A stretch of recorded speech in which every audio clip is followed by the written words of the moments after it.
자, 인공지능이 치과 의자에 앉으면 어떤 일이 벌어질까요? 눈에 보이지 않는 것까지 보게 만드는 정말 흥미로운 치약의 세계로 지금부터 함께 들어가 보시죠. 여러분, 혹시 그거 아세요? 우리나라에서 외래 진료를 가장 많이 받는 질병이 뭔지. 놀랍게도 감기가 아닙니다. 바로 잇몸병, 그러니까 치주 질환이에요. 국민 질병이라고 불릴 만큼 정말 흔한 병이 된 거죠. 아니, 이렇게 흔한 병인데 왜 조용한 전염병이라는 무서운 별명이 붙었을까요? 바로 이겁니다. 충치는 아프기라도 하잖아요.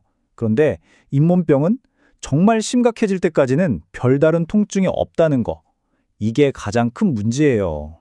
자, 그럼 인공지능이 대체 이 분야에서 뭘 해결하고 있다는 건지 제대로 이해하려면 먼저 이 무서운 병, 치주질환에 대해서 조금 더 깊이 들여다볼 필요가 있습니다.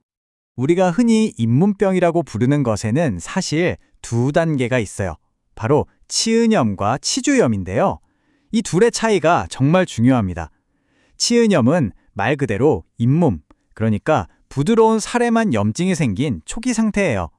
이건 관리만 잘하면 다시 건강해질 수 있습니다. 근데 문제는 치주염이죠. 염증이 잇몸뼈까지 파고들어서 뼈를 녹이기 시작하면 이건 되돌릴 수가 없거든요. 일단 이 치주염 단계로 넘어가 버리면요. 그때부터는 소리 없이 진행됩니다. 잇몸뼈가 서서히 녹아내리면서 치아가 흔들리고 잇몸에서 고름이 나고 결국에는 멀쩡하던 치아를 뽑아야 하는 최악의 상황까지 가게 되는 겁니다.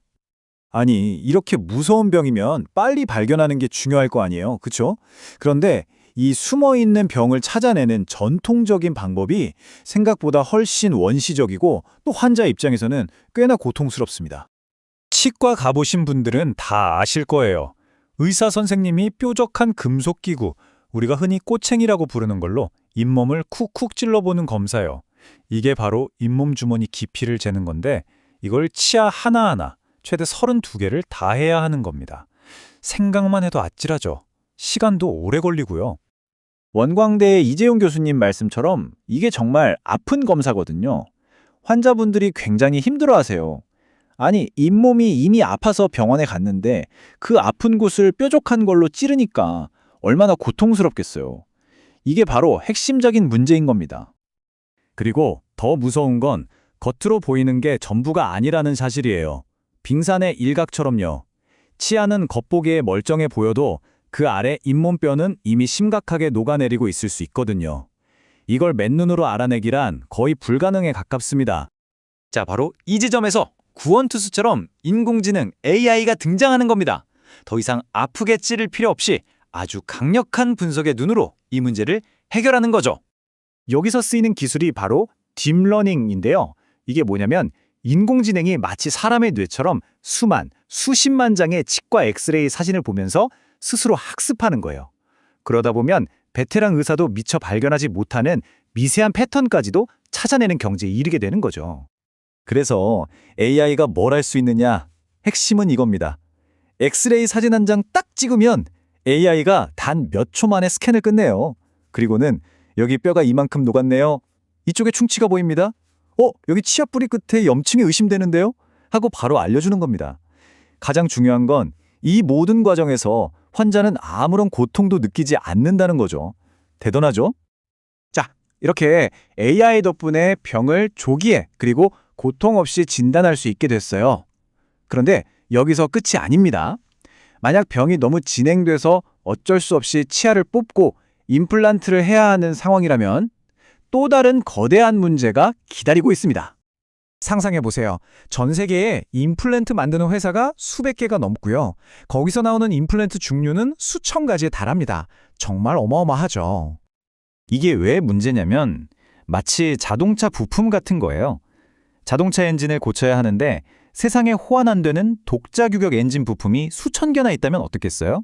내 차에 맞는 부품을 어떻게 찾겠어요? 임플란트가 바로 그렇습니다. 회사마다, 모델마다 쓰는 나사나 도구가 다 달라서 서로 호환이 전혀 안 돼요. 자, 환자 입장에선 어떨까요? 내가 10년 전에 어떤 임플란트를 했는지 기억하는 분 거의 없으실 거예요. 이사를 갔거나 원래 시술했던 병원이 문을 닫았을 수도 있고요. 그럼 이제 새로운 치과에 가서 수리를 해야 하는데 의사 선생님은 엑스레이 사진 한 장 달랑 보고 이게 대체 어느 회사, 어느 모델인지 알아맞혀야 하는 임플란트 탐정이 되어야 하는 거죠. 정말 머리 아픈 문제죠. 이 복잡하기 짝이 없는 임플란트 찾기 퍼즐을 인공지능은 과연 어떻게 풀어낼까요? 한번 보시죠. 자, 여기 아주 흥미로운 연구 결과가 있습니다. 의사 혼자서 임플란트 종류를 맞힐 확률은 약 60% 정도였어요. AI 혼자 했을 때는 80% 정도로 더 높았고요. 그런데 진짜 놀라운 건 이 둘이 힘을 합쳤을 때입니다. 숙련된 의사가 AI의 분석 결과를 참고하니까 정확도가 무려 95% 이상으로 수직 상승했습니다. 시너지가 엄청나죠?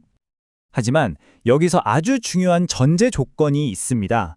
인공지능이 이런 능력을 가지려면 아주 똑똑한 선생님한테 배워야 해요. 컴퓨터 공학에 쓰레기를 넣으면 쓰레기가 나온다는 유명한 말이 있거든요. 즉, 엉터리 데이터로 학습시키면 엉터리 AI가 될 수밖에 없다는 거죠. 그래서 양질의 데이터를 모으는 게 정말 중요합니다. 우리나라의 AI 허브 같은 곳이 바로 그런 역할을 하는데요. 무려 42가지 종류의 임플란트 시스템에 대한 엑스레이 이미지를 16만 장 넘게, 그것도 아주 정확하게 분류해서 모아놓은 거예요. 이렇게 깨끗하고 방대한 데이터가 있어야만 AI가 제대로 학습해서 병원에서 믿고 쓸 수 있는 똑똑한 도구가 되는 겁니다. 자, 그럼 이 모든 이야기들이 우리가 앞으로 가게 될 치과 진료의 미래에 어떤 영향을 미칠까요? 우리에겐 어떤 의미가 있을까요? 오늘 이야기의 핵심은 바로 이것입니다. AI는 치과 의사의 자리를 빼앗는 경쟁자가 아니에요. 오히려 그들의 능력을 몇 배로 증폭시켜주는, 말하자면 슈퍼파워를 주는 조력자인 셈이죠. 의사의 눈으로는 볼 수 없던 것을 보게 해주고 복잡한 퍼즐을 순식간에 풀어주고 무엇보다 조용한 질병이 돌이킬 수 없는 상태가 되기 전에 미리 발견하게 도와주는 아주 든든한 파트너가 되는 겁니다. 결국 이 모든 기술 발전은 더 빠르고 정확한 진단, 그리고 더 나은 치료 결과로 이어지겠죠. 오늘 살펴본 AI와 치약의 만남은 어쩌면 거대한 변화의 시작에 불과할지도 모릅니다. AI가 우리 입속의 비밀을 들여다보기 시작한 것처럼 앞으로 또 어떤 숨겨진 건강의 비밀들을 찾아내 우리를 놀라게 할까요? 정말 기대되지 않으세요?